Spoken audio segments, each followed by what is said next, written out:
Hello, everybody. Thank you for joining. My name is Olga Boyko. I am a coordinator of Climate Action Network in the region of Eastern Europe, Caucasus, and Central Asia. I am myself from Ukraine, and I thank you all for coming to this very important press briefing, which is called The War in Ukraine and What are the Implications for International Energy Security. I'm not always sure which day of the week it is, but I know that this is the 7th day of war. And I just want to make an introduction to you for you to understand why do we even organize a press briefing like this. So there are rockets attacking the cities. The central square of Kharkiv, for example, yesterday was attacked with a rocket. There are millions of people sleeping in shelters, in metro stations. There are children that are born there too. And we actually might hear an air attack alarm here during this briefing and would need to relocate. So why do we even organize a press briefing in such time? It's because we have an enormous international community in our climate movement. And so much pressure can be put on Russia to stop this war. And yet I still see some of the resources calling it a Ukraine-Russia crisis or the difficult situation. And instead of calling it a Russian war on Ukraine, many countries, especially in Europe, still don't comprehend the horror that is happening right outside the EU border. And if Ukraine doesn't get enough support, including media support, the danger of this war spreading is more than possible. So we gathered you here to make this statement loud and clear. Please understand that the world won't be the same anymore. Don't hold on to your business as usual and listen to Ukrainian experts who connect to you while being literally bombed from the air. All of our panelists today are Ukrainians and currently are in Ukraine. You can leave your questions in the chat after all the panelists have spoken, and we'll gather them and answer also some live questions after that. Let me check if there is my colleague Svetlana right here. Yes, I can see her. So Svetlana, you can be the first to speak, and then I'll come back to myself. This is Svetlana Romanko. She is a fearless climate activist and a fossil fuel campaigner from Ukraine. Yes, thank you so much. Good morning, everyone. I wish this morning we could call much better than we actually can, because our country, Ukraine, is at war, as you all know, and our people are on the front line dying every day. And this is fossil fuel war, which is financed by Russia, the largest country in the world, as you know, with 60% of their economy based on fossil fuels. This war confronts Europe with its darkest hours of the 21st century and all the world with a grimmer future. In the past few days, we have witnessed unprecedented courage and bravery from Ukrainian warriors and civilians and activists, and through the collective actions that countries of the world are taking to stop the war. There is some hope, and we want peace. We want justice towards, first of all, fossil fuel criminals, which enabled this war on behind of their operations. There won't be a peace in the world where some fossil fuel corporations as Gazprom, Exxon, Total, and many others, you know all of them, and all financial institutions who are on behind of them are supporting their activities, are investing their money flows into strengthening the fossil fuel industry. For us now equally, fossil fuels mean the weapon of a mass destruction. And I think this fact is very well proved and does not require any arguments or facts. And we should treat fossil fuels as a weapon, and we should non-proliferate from fossil fuels as soon as possible, not only prioritizing Russian oil, gas, and coal as a primarily sources of destruction, but also paying attention to other fossil fuel exploration, extraction, burning, and use in every part of our planet. Our democracy and our world is now standing on our dependence and reliance on the fossil fuels, but at the same time, it's a very much tipping point for us to overcome this fossil fuel dependencies that we have been demonstrating for years. For doing that, besides concrete acts of solidarity alongside calls for sanctions, which we are very grateful for economic sanctions and for military help, which is also very useful. You see what is happening, pushing for a just transition to a clean energy. And we are grateful to our European Union colleagues and states for making this possible and for approving our energy system to have access and appropriate connection to a European system. And we need to build a world starting from that point where we are based on non-reliance on fossil fuels, on a just transition, and as I said, for non-proliferation from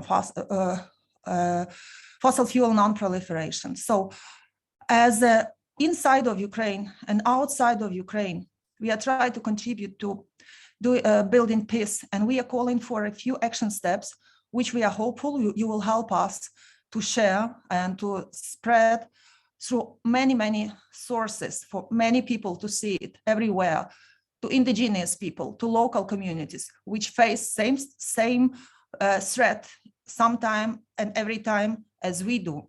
Because we are not only ones affected by war and by climate change, there are others, and we call for solidarity of those communities and those organizations and those nations. First of all, we released a letter where we call European nation states, US, Canada, China, India, Japan, South Korea, and all other importers of Russian fossil fuel products, oil and gas, to divest from fossil fuels immediately, boycott and embargo all trade and assets of fossil fuels from Russia.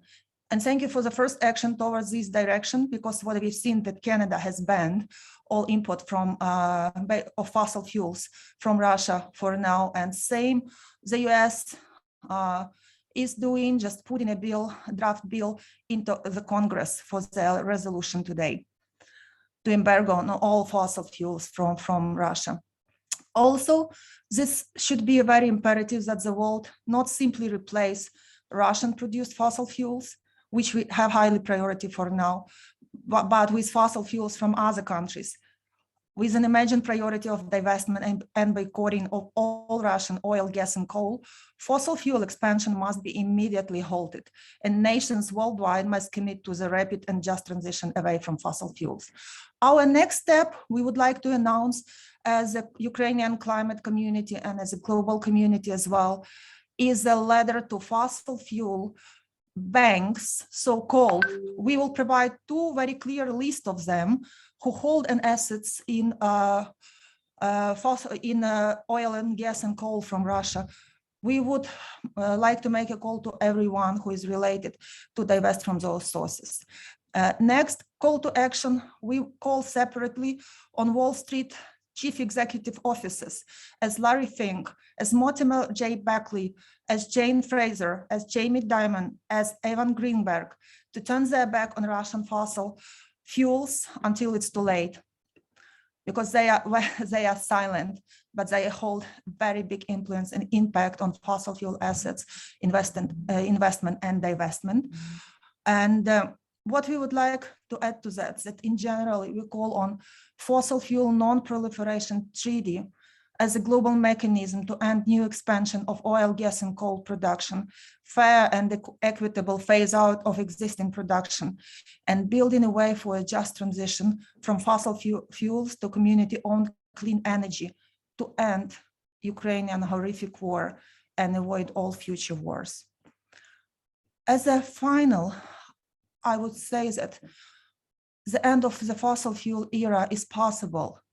And even if we are paying the overpriced price for it as Ukrainians, as a whole world, we believe the future, the better future is possible, and we require international cooperation to achieve it. This starts with an equal commitment to peace and to ending our reliance on fossil fuels, a reliance that has enabled dictators like Putin to launch devastating wars using fossil fuel money. People in Ukraine, Ukrainian activists, there are many, but some of them, I have to mention this, some of them are under heavy attacks in cities of Kharkiv, of Kyiv, of Kherson, of Mykolaiv, and we are very much in solidarity with them. We want you to hear our voice and to take action as a global climate community to stop the war and to enable any war which will be fueled and weaponized by fossil fuels. Thank you so much.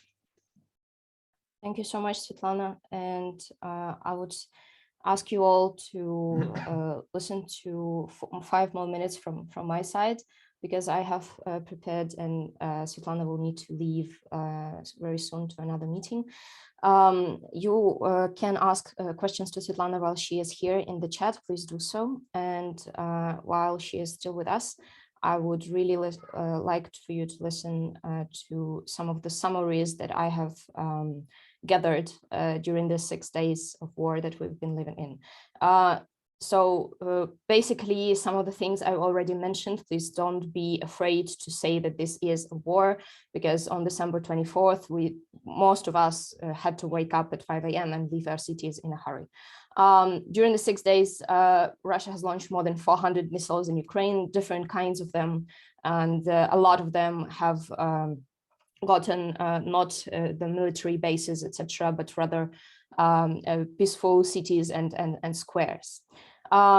This is not a Ukraine crisis. This is a Russian war against Ukraine. The dialogues, this is very important to understand, don't work anymore in these conditions, unfortunately. We would really like for negotiations between Ukraine and Russia right now to decide on important strategic things, but this is not going to solve the war that has, like, it has gone too far for the negotiations right now to decide on everything.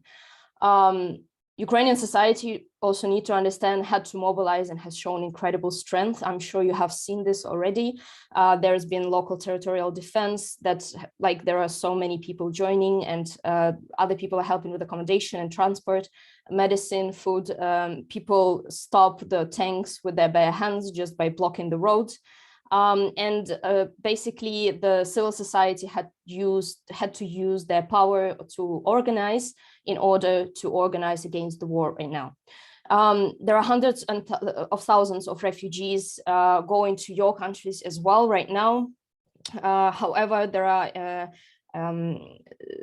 80,000 of people who have come back from abroad to help fight for Ukraine. The then important energy news as well that I've managed to put together is that the Nord Stream 2 filed for bankruptcy and they laid off their staff.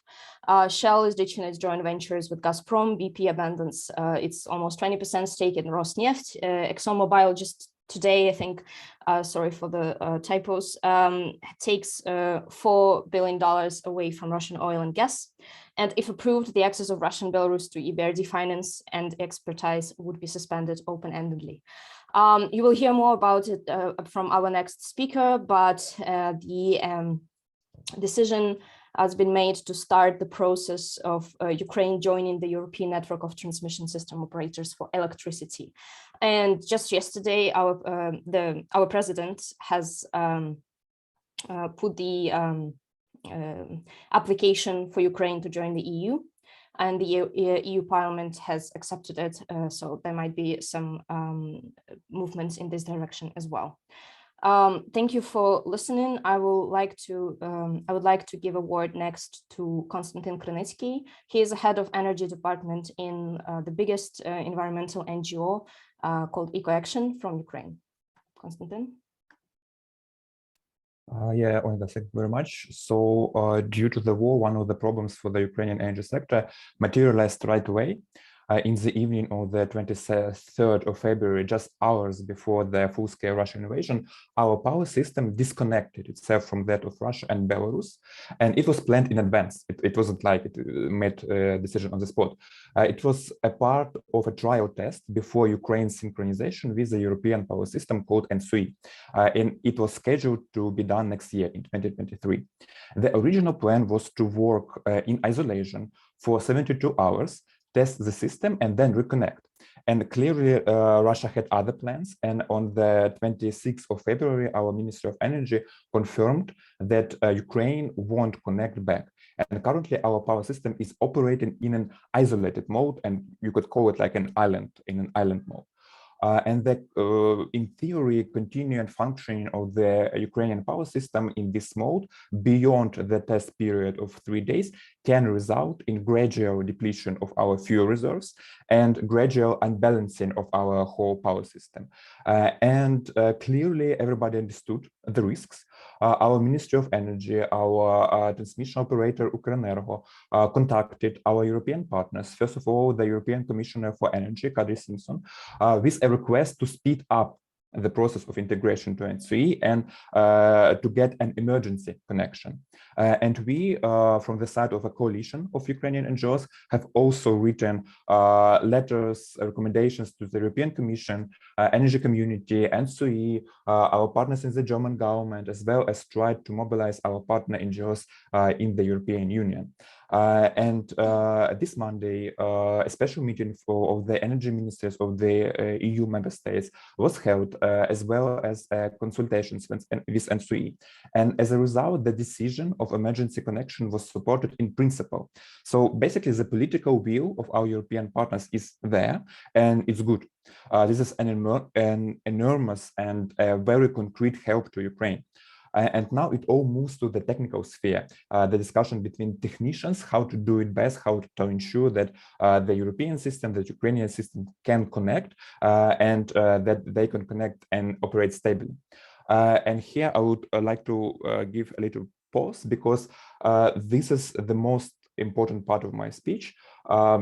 Because this swift response that took place over the weekend is a good example of how journalists, how NGOs can really help Ukraine.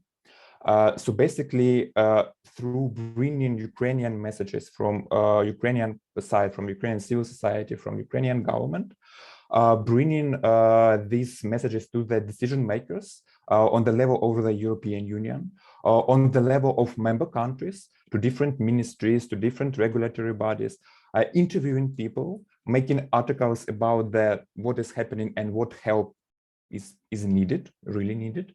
And through that, creating this additional pressure, creating these additional arguments that as a whole, it can be like a snowball. It can like keeps getting bigger, rolling, and then it will have momentum. And then it can be a real help to Ukraine in the energy sector as a whole. So basically, yeah, I think this is my main message.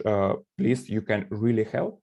Not only like with media coverage, of course, but also with bringing our messages to the MPs, to the representatives of the government, to the regulatory bodies, to create this consensus and to help push for Ukraine, help for Ukraine. Thank you. Thank you, Konstantin.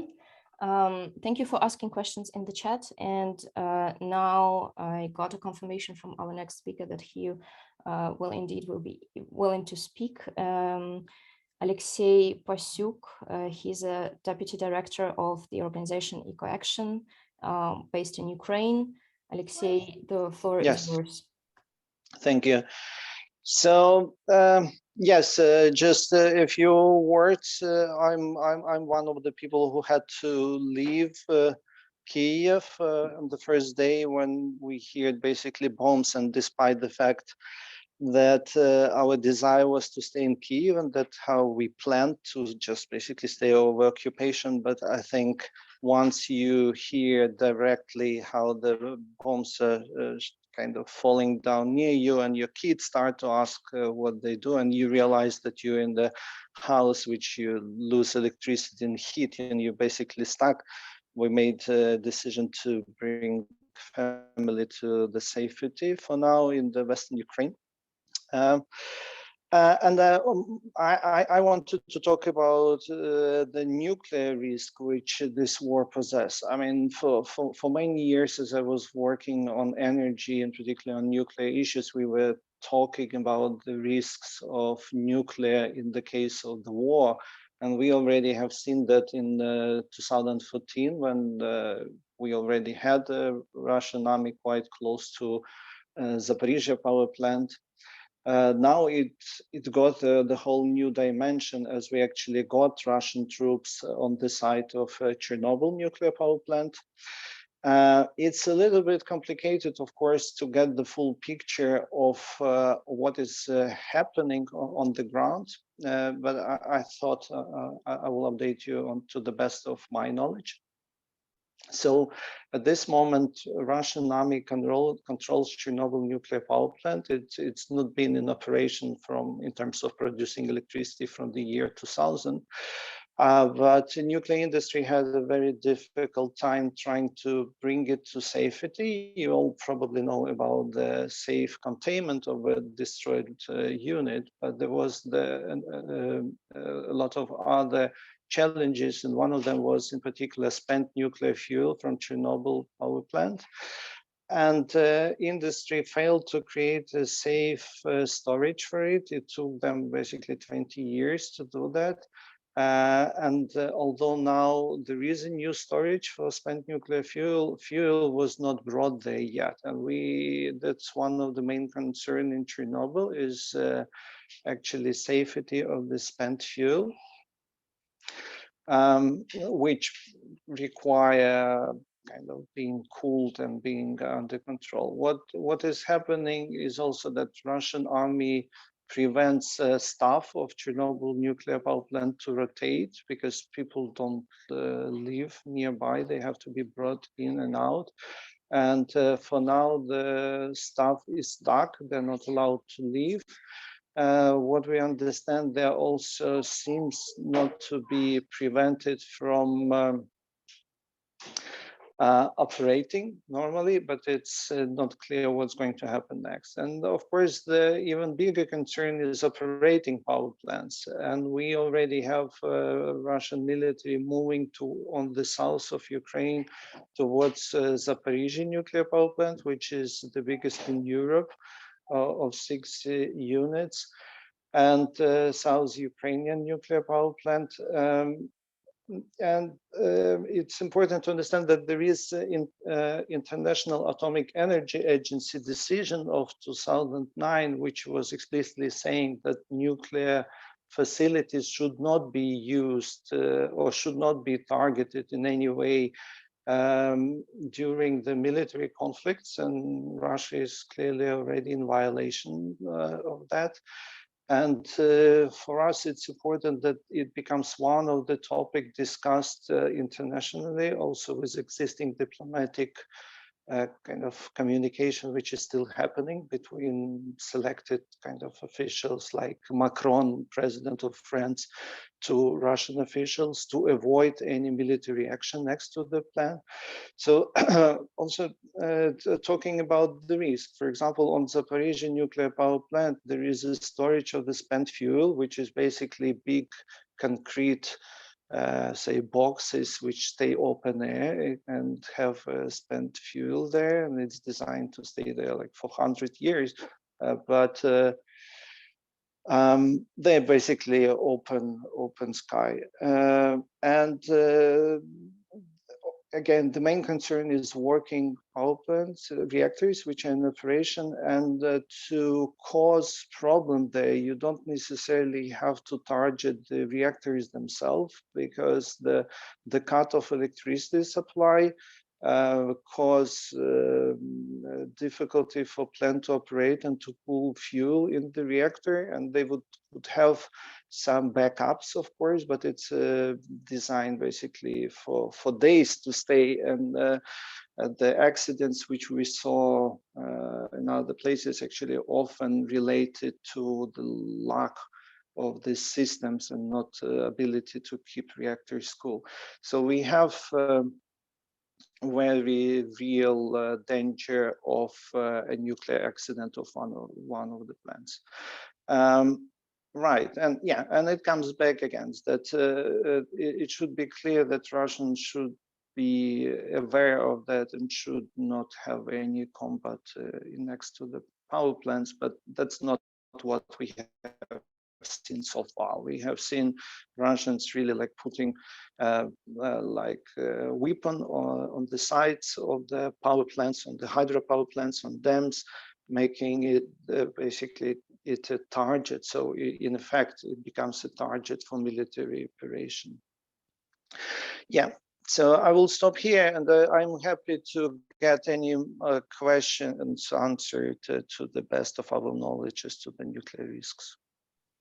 Thank you so much, Alexei. And basically, I would like to end this this panel and open up for questions. I will end this with a short list of things that I've managed to put together, what you can do, just kind of summarizing everything. Don't be afraid to use the word war. There's no other way to call this. Please reach out to Ukrainians for comments, and we will help you with that. We will share the contacts of the speakers, maybe some additional contacts as well. Please sign this joint call to stop fossil fuel dependency in Europe, Russian fossil fuel dependency.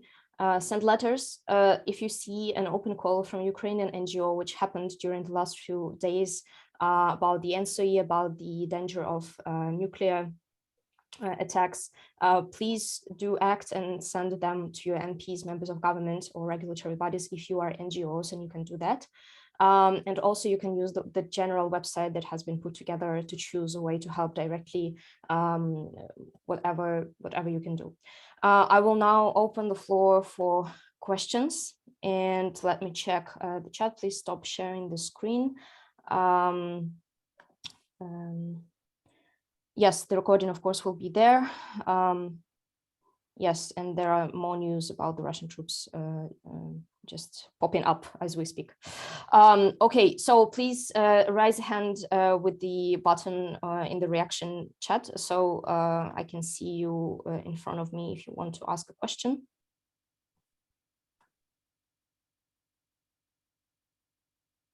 I don't see any questions in the chat so far. Please, if you did and I missed it, then go ahead. Yes, Angelo. Yes, it's just because I'm sorry, but I missed Alexei. Yes. Alexei Yes. role. I mean, Alexei is.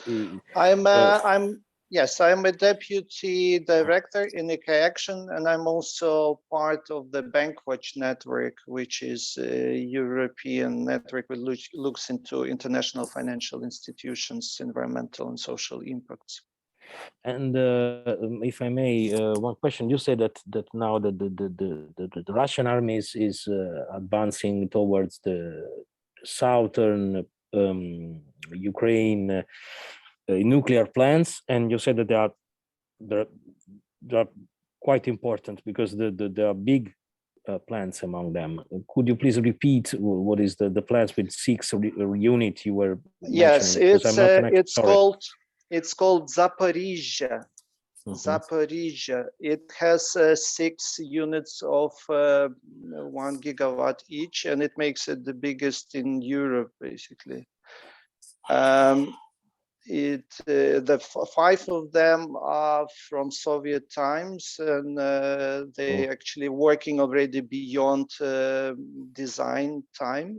That's another big story, that Ukraine was extending lifetime of those nuclear units. I think probably 2 of them are now in the regular repair. That's what happens. So you have probably 4 gigawatts. I think one interesting part of the whole thing is that Ukraine was systematically decreasing the amount of all other electricity production. And when in 90s and more, I mean, Ukraine had very little of new capacities, only renewables were built basically over the last, say, 15 years. So we live with mostly Soviet capacities. And what was happening, that Ukraine was stopping everything else, but it was keeping nuclear. So we got from like 27% in 91 of the electricity production from nuclear to more than 50. So what it means is that currently each unit is maybe like 5% of electricity production, of consumption. Yeah. So that means that also stopping each of this unit in current situation, when Ukraine is disconnected from all the neighbors, means immediate loss of like 5%. Or if we destroy the high voltage line on Zaporizhzhia, you have basically 6 units immediately disconnected from the grid, making a huge hole in the whole electricity system. So it was really a big mistake for Ukrainian government to make such a huge emphasis on nuclear, especially as it runs on Russian fuel. That's another kind of part of the whole thing. Yes, and to what we also see from the news from the nuclear regulator, that there was an extra effort put into the security of power plants, and there is an increased military kind of presence. Yeah, but I mean, it doesn't make it so much safer to have a combat operation next to the power plant. Thank you, Angela, for Thanks. your question. Thanks. Thank you, Alexei. Thank you very much. I have Konstantin here ready to answer some of the questions from the chat. Please go ahead. Yeah, so basically I see Joe asked that we have seen Shell, Exxon, BP take various actions to reduce their involvement in Russia. Do you think these actions will have an impact on Russia's oil and gas production? Yeah, this is a $1 million question, isn't it? So basically I think it can work in the package. So basically strict sanctions on Russian assets that already being done on Russian banks and energy companies. Plus I think reduction won't be enough, because I think what we are calling for is the banning of Russian fossil fuels, oil, gas, coal, because I think the situation that we are facing now, the war, it was partially financed by this business as usual. Okay, let's make let's sanction Russia for annexing Crimea, but then still buy so much coal, so much gas, so much oil from Russia. So I think reduction won't be enough. But still, it must be like a package deal. It must involve different sanction mechanisms. And plus, I saw the question about the damage to wind turbine at the start of the presentation. Yes, so Ukraine has renewable energy capacities, especially in the southern regions, which are currently like a big battleground in Kherson region, Mykolaiv region, and the one that was on the slide, I think it was the Sevaska wind farm, 250 megawatt wind farm station. Plus, I hear that in Henichsk, also in the southern Ukraine, a solar power plant also was shelled. So basically, Russians targeting the infrastructure, energy infrastructure as a whole. During the first few days, bombs were falling in Kyiv at the coal power station. So yeah, they're attacking the energy infrastructure, and currently, because so much capacities are in the southern Ukraine and there are battles now, so inadvertently there are damage to the renewable energy capacities also. Thank you, Konstantin. Are there any more questions from journalists? Because Valentina here writes that she has a question, but she is not a journalist. So please raise your hand and I will give you a word.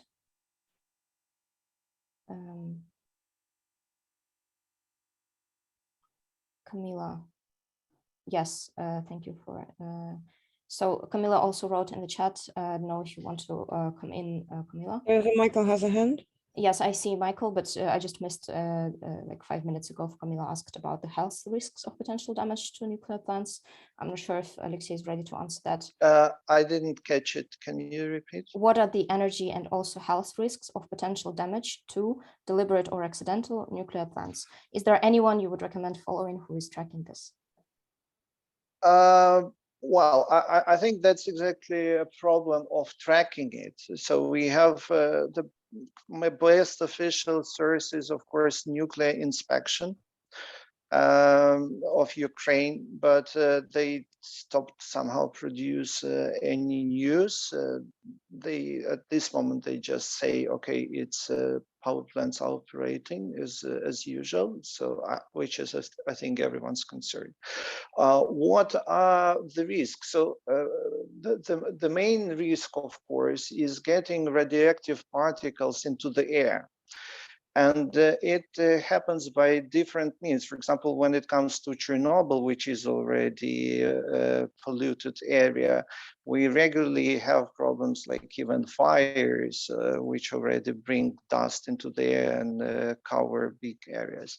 Now, these are comparably, of course, small amount when you talk comparing to the nuclear fuel, which is basically a concentrated pack of highly radioactive materials. So if the fuel rods are being, which are built kind of tubes, if they are getting, it's разгерметизируется, so if they're getting sex to the air and you get it into the air, and that's how you have the main concern. Yeah, so people basically breathe in. Yeah.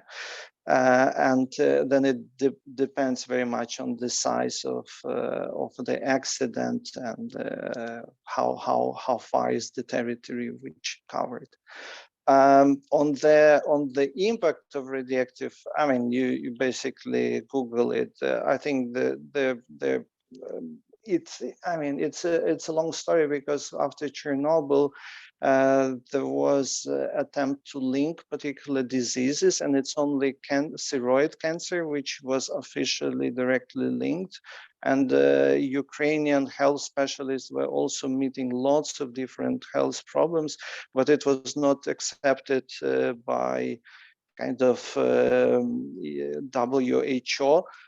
Because they constantly work closely with International Atomic Energy, and there was an agreement that it would be up to Atomic Energy to do all those assessments, and their task by design is promoting of nuclear energy rather than preventing any nuclear accidents. So that's a bit complicated story, which, yeah. Thank you, Alexei. So Michael, the floor is yours. Yeah, this is Michael Baumler with Süddeutsche Zeitung from Berlin. Thank you for this briefing. I have a question to Konstantin concerning the connection of the grid. How long do you expect will it take to connect both systems, and how long do you think Ukraine can provide itself with the energy if this doesn't happen early enough? Thank you. Yeah, the initial what was voiced on Monday, that this is not a question of days, it's the question of weeks. So we are looking at several weeks now. Our TSO, Ukrenergo, said that for now we have enough reserves to last several weeks, maybe months, but we all know that it cannot be indefinitely. So as soon as possible is the best case scenario. But for now, for all these days, like 7 days of the war, our energy system is operating stably in isolated mode. I think it's a miracle. Actually, it's a miracle in the peaceful time, but in the wartime, when like Russians are really shelling energy infrastructure, it's a miracle. So we will see. There's also, as I said, there's political will is there, and now and so the technicians. They will be the ones that will be doing the hard stuff, like figuring out how to do it in the safest way possible. But several weeks, I think it will be several weeks from now. Yeah. And if I may add, there was a question from Esme. I think also Konstantin would be able to answer this. Is there a reliable source for the location of the main renewable energy sites within Ukraine? And is renewable energy connected to the main grid or being used mostly for decentralized local systems? If you can comment on that. Yeah, so we had our TSO Ukrenergo has the map, but currently it's unavailable. So maybe I can just, as a follow-up to this call, I can link you to the map of our energy capacities. So you can see where it's headed, where, like, for example, where the nuclear ones, when the renewable ones, where the coal ones, and you can actually see the map of the war. And then where the capacities, and it can be a help for you. And yeah, some of them, the biggest ones connected to the grid. There are some decentralized generation for self-consumption, but the main ones that were built by companies, they are connected also to the grid. If I may add, I mean, there is quite some capacities installed in recent years privately. but it's almost all connected to the grid, because we have the system of green tariff, where basically people were selling renewables to the grid and then buying it cheaper in a way. So Ukraine is the country which extremely high connection to the grid. You hardly can find any place where there is no network. Thank you very much for answering. We are open for any other questions. Yes, a link to the map will be provided when it works. Yeah, so just waiting for other questions from you. Please raise your hand.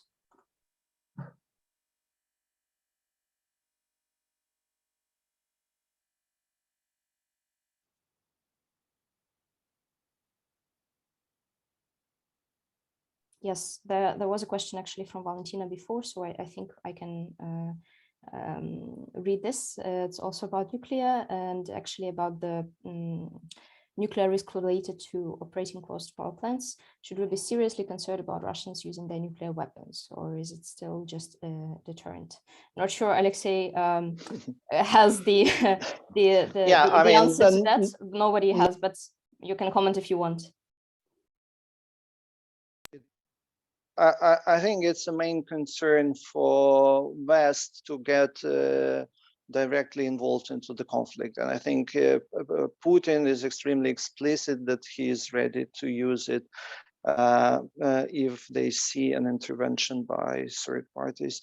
And at the same time, of course, it would be extremely difficult to Ukraine to stand it alone. I think everyone, also I myself, amazed about how successful Ukraine was so far to stop the Russian aggression.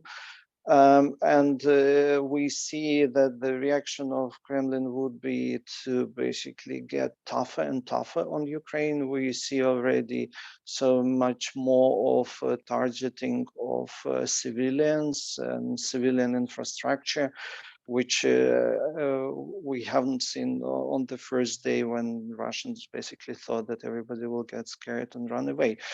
But I think that's one of the things to understand, that currently in Ukraine, environmental activists are supporting military defense because it's kind of out of question that it can be solved just by diplomatic means. And I think we all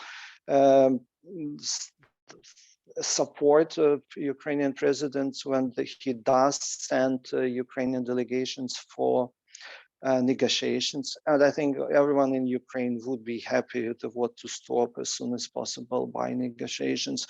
But unfortunately, Russian understanding for the negotiations and for peaceful decision, basically Ukraine dissolving as a state.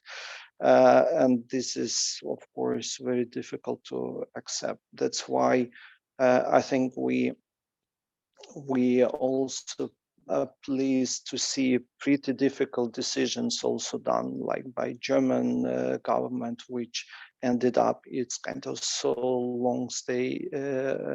long-standing position not to get involved with weapon, and now they revised that.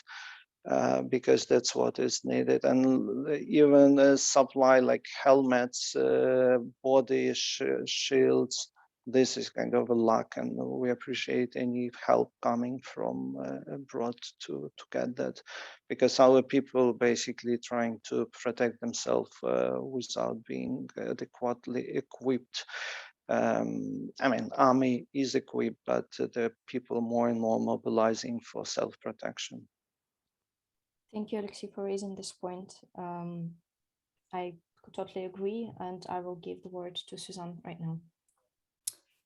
Thank you very much. I'm not a journalist, so if there's any other question, I can also wait. Otherwise, I just go ahead. Thanks a lot for information. Go ahead. Thanks. I would be interested in looking a bit into how are you currently in contact with some of the Russian, let's say, friends and like-minded people and activists, and kind of, yeah, how you maybe keep up the conversation, and also Is there anything what basically outside Russia and Ukraine we can also maybe put more into the media or could support in? Thank you. Thank you very much. I can take this one. And Alexei, if you want, you can add, know that you may be also in contact with some of the organizations. It is very important to understand right now that Russian NGOs have been working in very difficult conditions for many, many years, not only during the last week. And they have been feeling powerless, basically, and trying to survive. And one of the main things that we promote as a network is, of course, that the civil society has to have power and has to have a seat at the table. But it's totally difficult for the countries that are under the totalitarian regime, and it's not only Russia in our region. But it's important to understand that right now the focus must be on Ukraine mostly, but I do understand that because of the sanctions, some of the Russian civil society has been suffering even more, and they are also afraid for their life and for their safety, and a lot of them are trying to leave, which is difficult right now. So we are in contact with them, but for now, the main thing that they can do is either put themselves under threat and decide on it, decide to support the positions that Ukrainian NGOs put out, decide to go on the streets no matter what. And this is completely their decision. We do not have a power to make them do this, or they can stay silent and just take care of their own safety. So, of course, there have been a lot of conversations between Ukrainian and Russian NGOs already about the support that is not enough, enough to just say that they are against the war in general. But it's very important to try and help us bring this regime down. But I've been working in this region for more than 5 years, and I understand that people who feel powerless and are afraid for their freedom might not even understand this on the same level as we are fighting right now for our freedom. So yes, this is basically what I can say, and our main focus right now must be on the Ukrainian civil society, which is literally learning to fight right now and helping the humanitarian help as they can. Yes, thank you so much. And Alexei, if you want to add something, I will see what's going on. No, I personally appreciate that Russians actually took to the streets. I think it requires them already an effort, and it's already pleasant to see. I wanted to, I saw in comments there was an issue of oil versus gas. And of course, we are saying that any fossil fuel should be stopped kind of to be bought from Russia. I think for Europe, when it comes to the response, I mean, I don't have details now, but my understanding is that it's much more difficult to enforce. You know, with gas, you basically have a pipelines, and you can track, and it's easy to stop.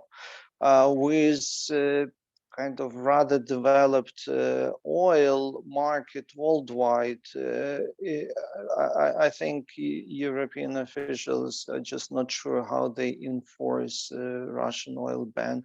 Okay, you can certainly, and it would be obvious to stop any direct contracts between European companies and Russian ones. But then, obviously, European companies will go for alternatives elsewhere on world market, and that's where Russia will go. And as you can sell oil 2-3 times or 5 times before it reaches the final consumption, it would be very difficult to track. Thank you, Alexei. So yeah, I think there are no unanswered questions for now. Yes, actually, so Apostle Jankov wrote just about the possibility that the Russian exploded a dirty bomb in order to blame it on Ukraine, and so Belarus has excuse to enter the war. It is possible to provide real-time radiological readings so the world knows if any covered activities with radiological materials are happening. Well, we have, I think that was a concern because there is a developed network in the Chernobyl exclusion zone. Unfortunately, staff which is responsible for maintaining it was evacuated. So we are not sure how accurate the data which coming now, because there was also a different interpretation. There was a spike in the measurements of radioactivity in exclusion zone, and they were trying to figure out why was that. And one of the obvious answers was that there was some combat operation and heavy traffic going from Belarus through the exclusion zone, and that it caused high concentration of radioactive matter in the air. But it's also not very consistent, because the units which are under control of Chernobyl nuclear plant staff, they didn't show that spike. And also there is a questions how the hell the dust would be getting into the air if it's now extremely wet in the whole area and you have basically tanks stuck in the mud. So it's not very clear. It's I think part of the problem that Russians disconnected any communications.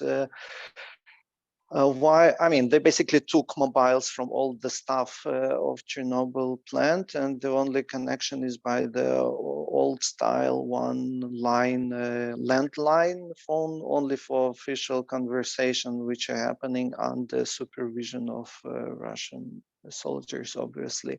So we don't have the whole access for and for the monitoring. There is a concern because there was this spike, but it's also a little bit difficult to verify why exactly we had it.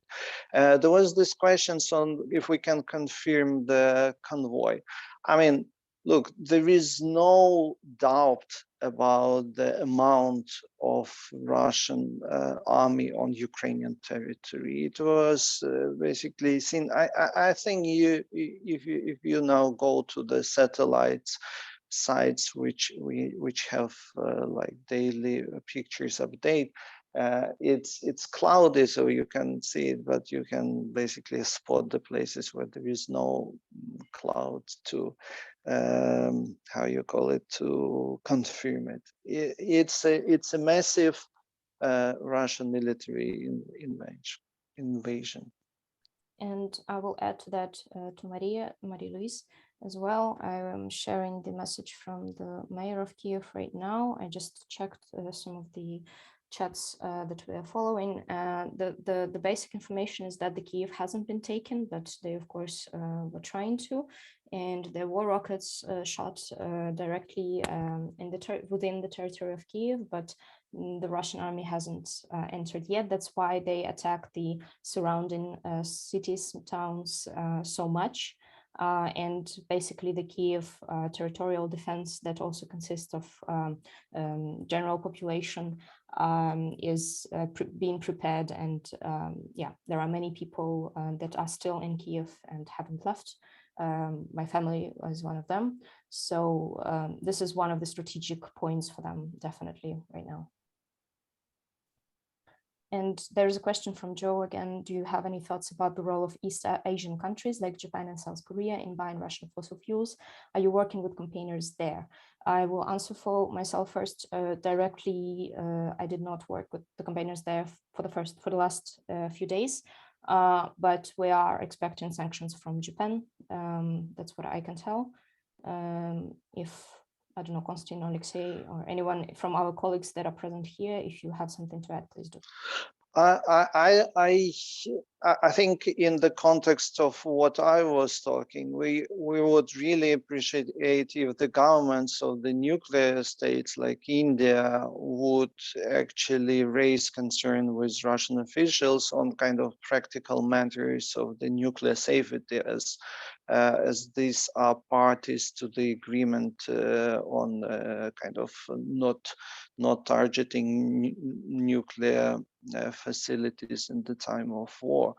So I think it's very obvious thing which if the governments of some countries have this position where they don't want to actively intervene. There are these technical issues which they should raise by default, basically, because that's how this international organization designed.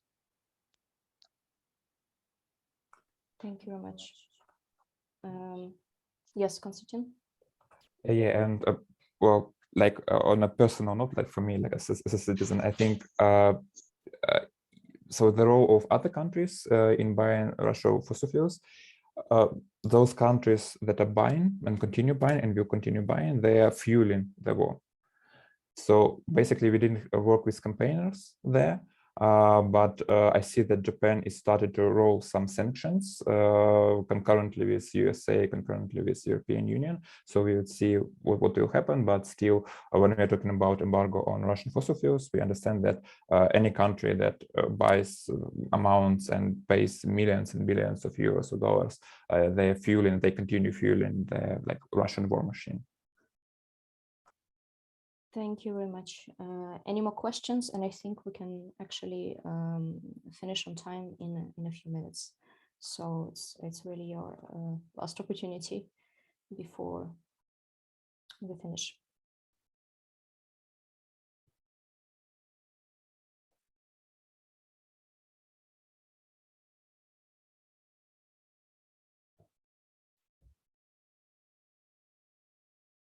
Okay. So if there are no questions anymore, I will want to ask, I will want to say thank you to my colleagues who have been present here in spite of having to be hiding in the Basements. Basements, thank you. Yes, before the speech.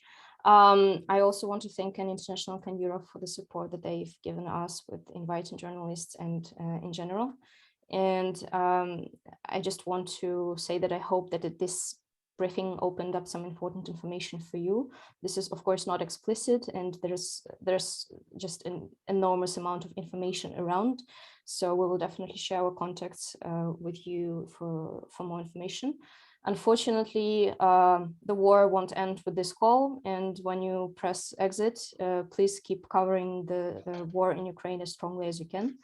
You are all an important force, and you can help us all win, because we are not alone. It's not only Ukraine that is fighting this war, and I really hope that you understood it after this call. Thank you very much. I see the messages in the chat, and we will end the recording, and you will get it as well. Thank you very much.